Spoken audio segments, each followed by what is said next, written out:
Welcome back, Mando.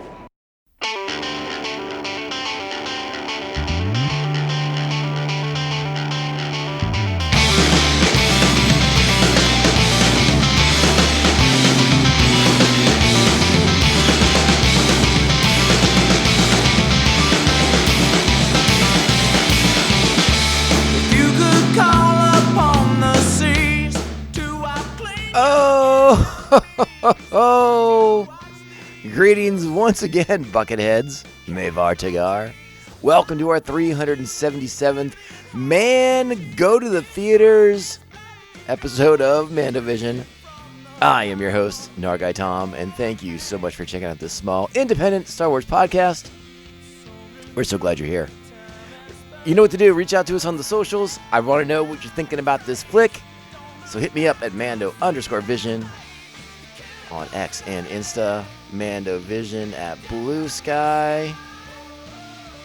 You can email me, MandoVisionTom@gmail.com. Like, subscribe, follow, and share the show with all the Mandalorians in your covert. All right, Bucketheads, as promised, I am back to share my reactions, my thoughts. Well, some thoughts. We're not going to do a deep dive. Again, spoiler-free conversation about the film. So, you know what? I just want to get into it. I want to talk about it. All right, we're going to set the stage. I'm going to set the mood. I'm going to do all that stuff. We're going to do it after the bump, though. So you know what I want you to do. I want you to strap on that bucket. Let's go. Get out of here. We'll hold them off. You're going to have to relocate the covert. This is the way. This is the way. All right, so where do we begin? Let's get it out of the way for those who are curious. My theater going experience was perfectly fine. Little annoyances, to be sure, but they were little annoyances. I could deal. I could cope. I was fine. I had a good seat. Turned out I had forgotten, but I had gotten tickets. I got tickets for an IMAX screening down at the Plaza Bonita. And what a nice theater. I enjoyed it quite a bit. The AMC Plaza Bonita. Check it out. Good times. And a delightful food court when you enter the shopping center, the mall, whatever you want to call it. So, yeah, again, pretty stoked with the situation at the theater. Again, there were some kids off to the side. They were kind of chirping a little bit. Their dad was trying to keep them quiet, but there's only so much you can do, I guess. So again, little annoyances, but nothing flagrant. Not a lot of people going back and forth across the aisle, making me move, getting me distracted during the flick. People's phones were pretty much silenced, and and all those little things that can crop up. I didn't have the loud eaters around me as well, which is always a concern. The loud eaters, the guys who get the stuff that's like in noisy packaging and wrapping and stuff like that. And if you're into that, I get it.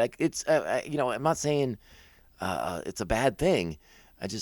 I've become very particular about my theater going experience. Perhaps a little too particular about the environment with which I want to see a film. But I loved seeing this movie in IMAX. That was a great little bonus for what I did.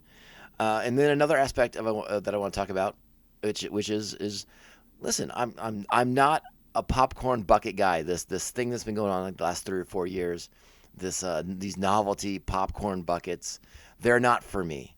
But I do like them aesthetically. I think they're pretty cool. I think they're pretty neat. If you're into collecting those, great.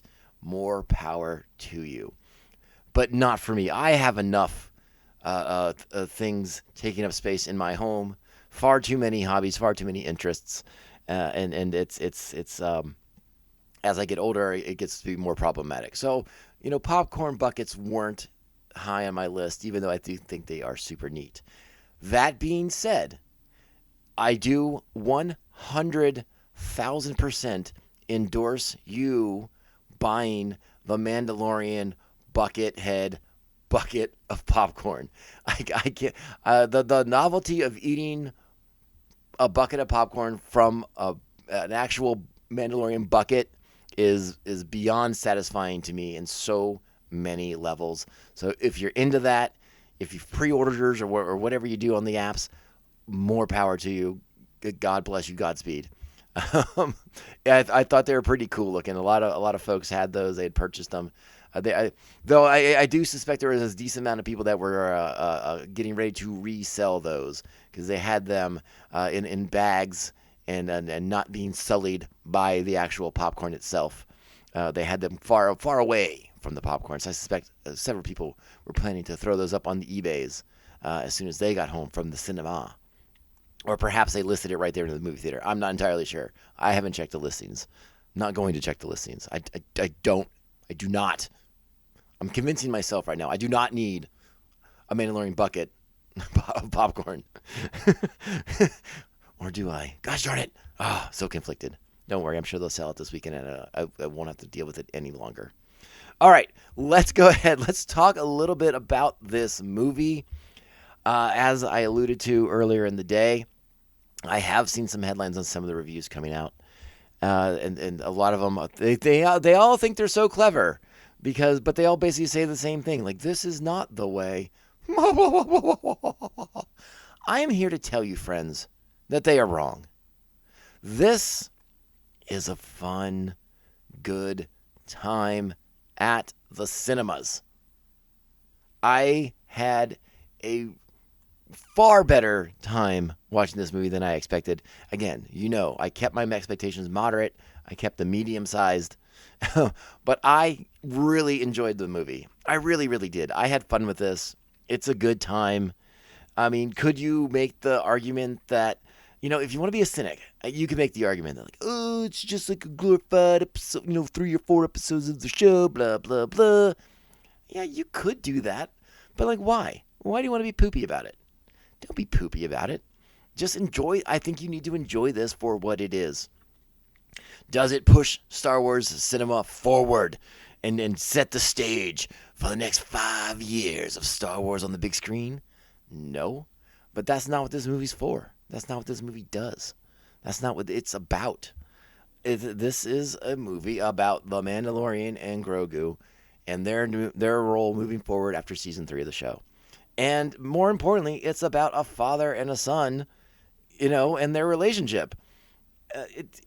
I like this movie so much. I am very excited to see it again. There's a lot of great action pieces in this movie. A lot of fun stuff. Again, we've seen a lot of the things in the trailers. And I'll be honest, I raised a lot of concerns watching those trailers because they didn't get me excited for a lot of things. They didn't give me, it just seemed like a lot of chaos energy, which is fine. And now that I have the context for all those things that I saw, I'm like, yeah, okay, cool. I get it now. We saw characters from the Jarrett game. Now I know why. I'm not going to tell you. Go see the movie. There's a lot of cool stuff in the film. I love the action sequences. Again, the context I think makes the things that we had seen much more enjoyable. So like the little clips that had been leaking recently, or were shown on Disney Plus, as far as that special preview. Again, the context is so much more important because now you're like, oh, okay, yeah, no, all right. Again, I had fun. It's a fun Star Wars movie, and like we've mentioned in the past, Star Wars should have a variety of flavors, right? Not everything has to be galaxy stakes. Empire, blah, blah, blah. Just let's be able to watch a Star Wars that is a straightforward Star Wars story. One of the things we've said on the podcast when I first saw Solo, I was sort of like miffed about like the sort of like the lack of grandiose epic scale and scope. And I have since come around on that just being a fun Star Wars movie that I can throw on when I just want to be entertained for 2.5 hours. The Mandalorian Grogu is the same thing. It is a fun Star Wars movie that you can just throw on and have a good time. The characters are the characters. Everything you need to know is there. Is it like a super deep cut movie? No. There's a lot of references and Easter eggs in there for hardcore fans. But this is a movie for a mass appeal. It is to get butts in the seats. You know, you don't have to be immersed in 3 seasons of The Mandalorian. You don't have to be any knowledge of the Book of Boba Fett. You don't really have to know about Ahsoka. You don't have to know about anything. They keep the movie simple, and maybe you'll butt up against that. Maybe you'll have a problem with that because it's just sort of a chapter in a book. But that's okay. Not every chapter in a book references a chapter before it. You know, you build off these things, and I think this movie does a good job of building off the things that we know, who have put in the time and the investment in these things. You know, they don't. We know the Rada the Hutts in this movie.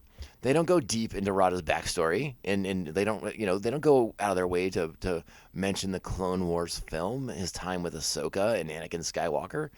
But those of us who know, and that's okay. That's totally fine.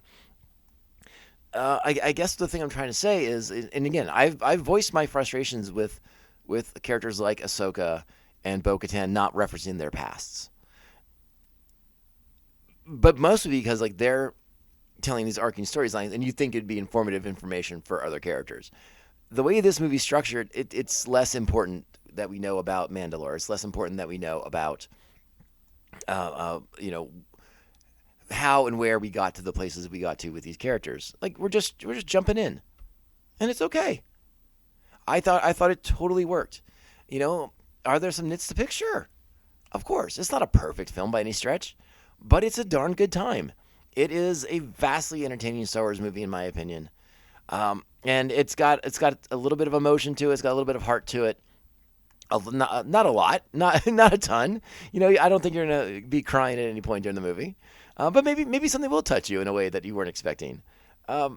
I really enjoyed the flick. I thought it was a lot of fun. We go to a lot of worlds that we had only seen in comics or in animation, so we're bringing those to life. Yes, I get it. It's computer animation. It's slightly different, but you know what I mean. It's a live action movie. We get introduced to some new characters. We're hunting down Imperial Remnant. All these things that we know from the trailers are in the trailer. Are in the movie. And again, now that we have more context for it, it makes more sense. I love the cold open. I love that the movie moves. The movie moves really quickly. We have a nice pace to it. It does slow down in one section, which we'll talk about more in our spoiler review next week. But even that is a good moment for a character to kind of show some limited but important development for them. It hit all the things for me. It did.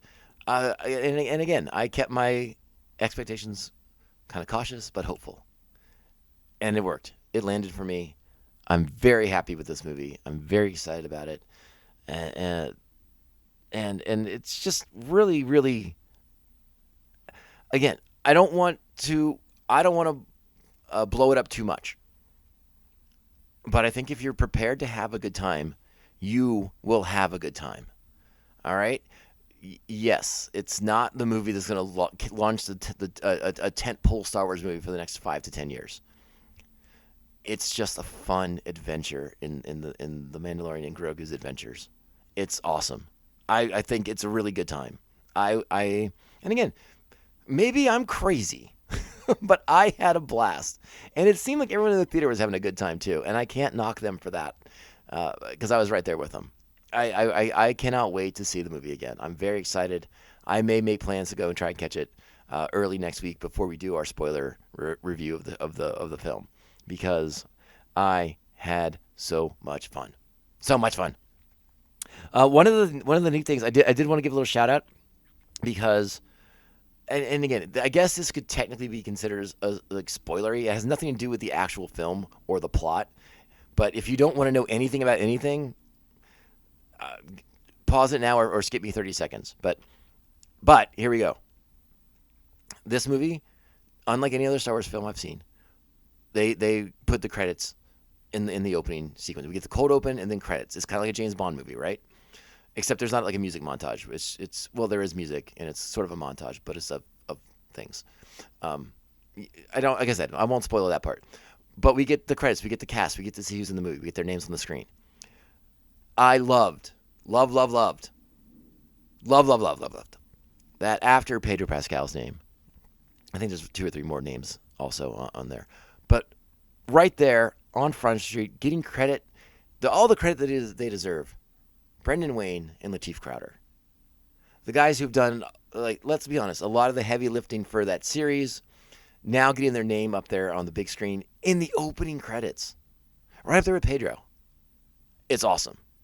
I'm so happy for those guys. I don't know those guys. I'm just so happy for them. Because, again, they've been doing the heavy lifting on the show since it was conceived. So awesome for those guys to get their name in the big screen.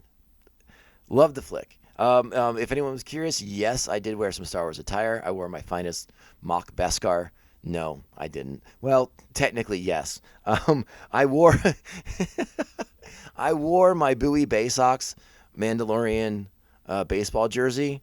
It's I don't think it's an unfamiliar print if you've seen these around, probably for different teams and stuff like that. But it's like, it's like the Beskar armor, and then you got like a little pouch over here with Grogu in it on like the right side. And yeah, listen, to all the Marylandorians out there, yeah, I said Bowie Bay Sox. I know it's a Chesapeake Bay Sox. I don't care.